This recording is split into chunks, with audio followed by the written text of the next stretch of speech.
Können wir von der Musik leben? Ja, den Satz hören wir sehr oft als Musiker. Ja. Ja, und diese Frage werden wir euch heute mal ein bisschen beantworten. Wobei wohlgemerkt, es geht jetzt um Eventmusik und nicht um Straßenmusik, Orchestermusiker oder sonst irgendwas, sondern wirklich um unsere Tätigkeit als Eventmusiker. Genau. Wir wollen euch jetzt einen kurzen Rückblick geben, wie das Ganze eigentlich so begonnen hat, angefangen hat und infolgedessen auch, wie wir da gelandet sind, wo wir jetzt sind als Eventmusiker. Dass wir dann eben auch leben davon. Genau. Ja, wie hat das angefangen? Vor 15 Jahren mittlerweile haben wir uns kennengelernt. Ja. Schon einige Zeit her. In einem Partykeller, Musikkeller. Genau. Und da wurde eine Band formatiert. Ich habe dann das Casting gemacht als Sängerin und sie haben mich genommen als Sängerin. Und damals war es eigentlich so die Vision, einfach als Hobby. Wir spielen so ein paar Gigs im Jahr in irgendwelche Beisel für, keine Ahnung. Theaterfeste und solche Sachen. Ja, solche Sachen. Also ganz gemütlich, ohne irgendwie eine Absicht oder irgendeinen Plan. Ohne Geldgedanken eigentlich im Hintergrund. Absolut. Also es war einfach nur Spaß und gute Laune. Spaß, gute Laune. Oben gute Laune, unten gute Laune, auf der Bühne gute Laune. Genau. Oder so. Ja, das war eigentlich so ursprünglich der Plan. Und dann hat sich das aber irgendwie durch kuriose Situation irgendwie weiterentwickelt. Wir waren zuerst 5, stimmt das? Und dann ist einer nach dem anderen irgendwie abgesprungen und irgendwie sind wir dann nur mehr zu zweit übrig geblieben. Im Nachhinein gesehen, rein wirtschaftlich betrachtet, eigentlich praktisch ein Vorteil für uns. Ein Vorteil. Weil man weniger Geld teilen muss und heute geht es ja schließlich auch um das Thema Geld. Natürlich. Und insofern war das dann im Nachhinein gesehen eigentlich ein Vorteil. Genau. Ja, und ich kann mich gut erinnern, wir haben einmal, also unseren ersten Auftritt haben wir gespielt, ich weiß das noch ganz genau, das war im Mai. In Linz. 2012 in Linz im Smaragd, im Keller. Da haben wir dann für 3 Sets Songs einstudiert. Damals noch mit einem Bassisten, mit dem Peter, der war da damals noch dabei. Das war in dieser ganz Anfangsphase. Und nach diesem Gig hat eine Bekannte von dir, glaube ich, gefragt, ob wir nicht spielen wollen bei einer Hochzeitsfeier. Also silberne Hochzeit haben ihre Eltern gefeiert. Und ob wir da nicht spielen wollen. Und dann haben wir zuerst gesagt, also unser Programm, ob das irgendwie so hochzeitstauglich ist.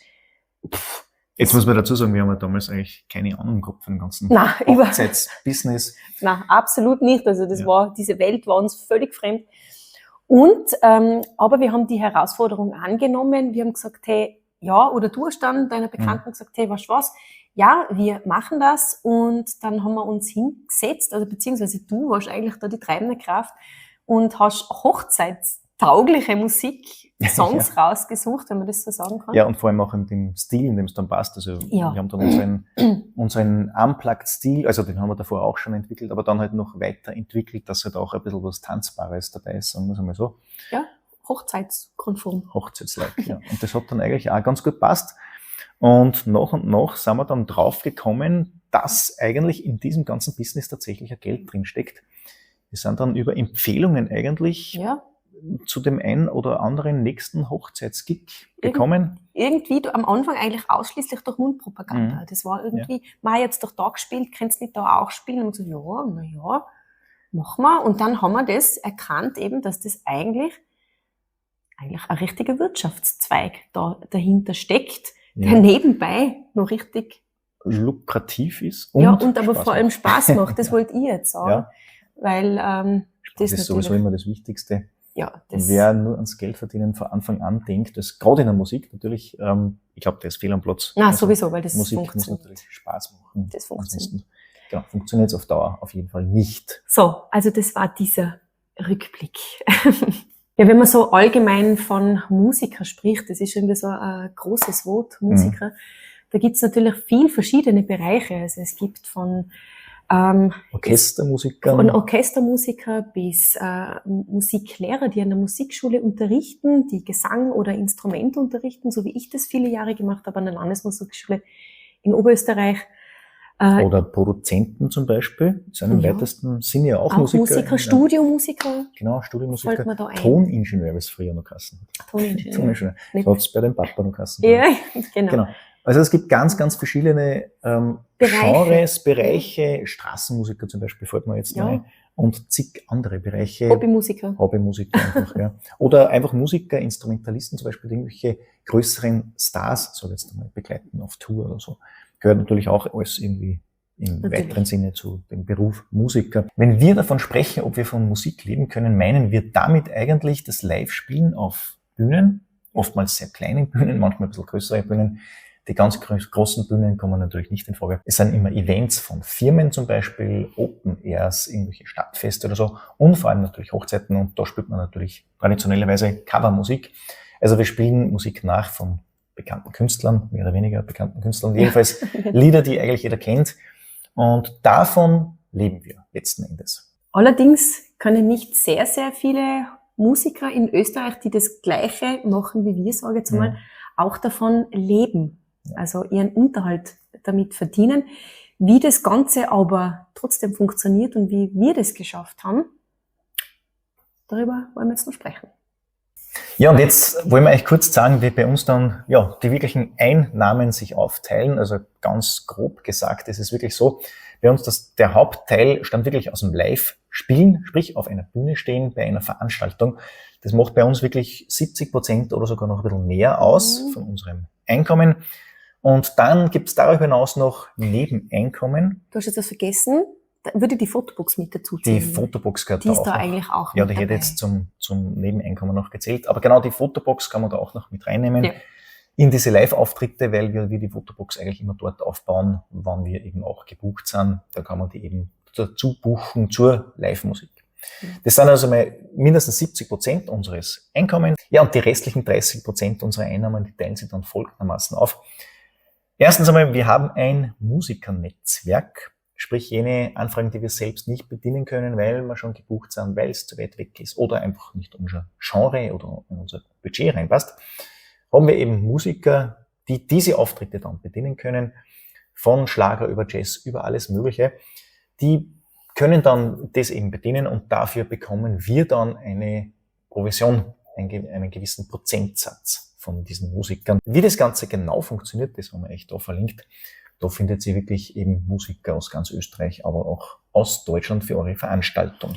Die anderen 15%, das ist mein Part und das ist eigentlich meine ursprüngliche, da komme ich eigentlich her, sage ich jetzt mal. Meine Profession, ja. Da komme ich eigentlich her. Ich unterrichte Klavier und Geige und das machen die anderen 15% aus, und ich muss sagen, mir ist das auch ganz, ganz wichtig, dass ich diese Unterrichtstätigkeit nach wie vor mache, weil es ist eine große Leidenschaft von mir. Ich liebe es zu unterrichten und finde das einfach super als fast ein bisschen Ausgleich zu diesem Live-Spielen, weil es doch eine andere Art von Arbeit und Musik ist. Ja, und so setzt sich das bei uns zusammen und diese ganzen 100%.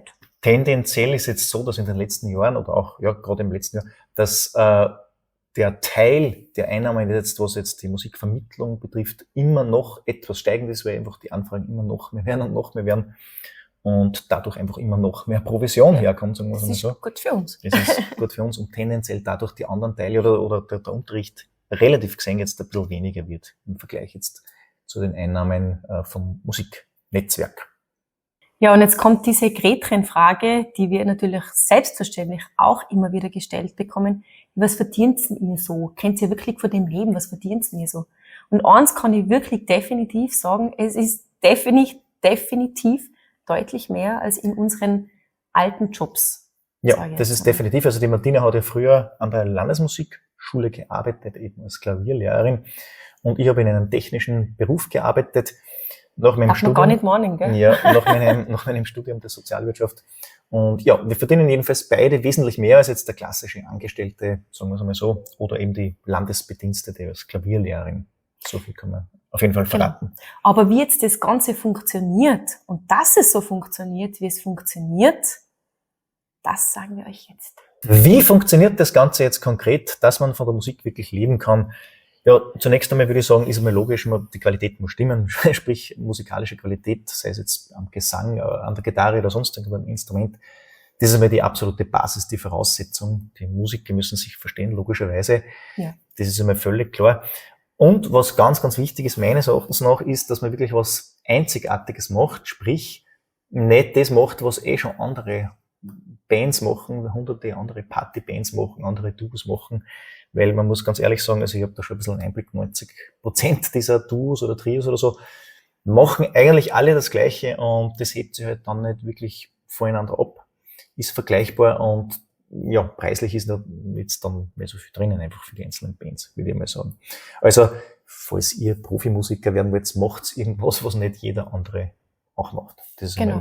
generell mein Rat dazu.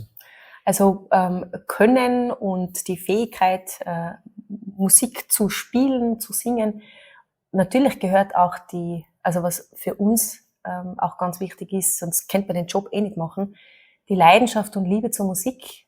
Das, glaube ich, steht eigentlich fast an erster Stelle. Deswegen sind wir eigentlich auch ursprünglich da, wo wir jetzt sind. Wir hören das immer wieder von Gästen, dass sie sagen, man hört einfach, wie ihr das lebt auf der Bühne und wie du das singst. Und ich glaube, das ist auch irgendwo der Schlüssel zu dem, dass man einfach, ich sage jetzt einfach so emotional und einfach wirklich mit Herz dabei ist und das mit Herz macht. Weil das kommt das vermittelt Emotion und um das geht's eigentlich. Also die Leidenschaft, die Liebe zur Musik, ist wirklich ganz ein essentieller Punkt. Aber jetzt Leidenschaft allein, das reicht nicht natürlich. Weil hinter diesem ganzen Leidenschaftsliebe zur Musik und so weiter steckt ein komplexes Gerüst, ein Business-Gerüst eigentlich. Und da lasse ich dich jetzt drüber sprechen, weil da bist du. Naja, das haben wir schon beide. Mastermind. Schon beide entscheidend dafür. Aber natürlich, es gehört eine ganze Logistik dahinter, es gehört ein riesengroßes Netzwerk aufgebaut, sei es jetzt an technischen Helfern und so weiter, also Videos, Suchmaschinenoptimierung, Website, Social Media, YouTube, so wie da, wir machen viele Videos. Schaut übrigens gerne mal rein in den Kanal, wir haben 1000 Videos mittlerweile, über 1000 Videos. Equipment fällt mir da ein. Equipmentpflege und. Es sind wirklich unendlich viele Sachen, die man jetzt gar nicht da alle aufzählen kann eigentlich, die einfach dazu kommen, wie man dann diese ganze Musik auf ein unternehmerisches Level hebt. Und Sie Fragen dazu habt, fragt uns gerne danach, wir sind da immer bereit, dass wir euch Auskünfte darüber geben. Jedenfalls, Leidenschaft ist natürlich im Zentrum, aber nicht das alleinige Kriterium, dass man von der Musik dann im Eventbereich jetzt wirklich leben kann. Also man muss wirklich auch, das muss ich wirklich sagen, Geschäftsmann oder Geschäftsfrau sein, um so ein Business aufzubauen. Ja, das ist einfach wirklich das Um und Auf. Und dann kann es funktionieren.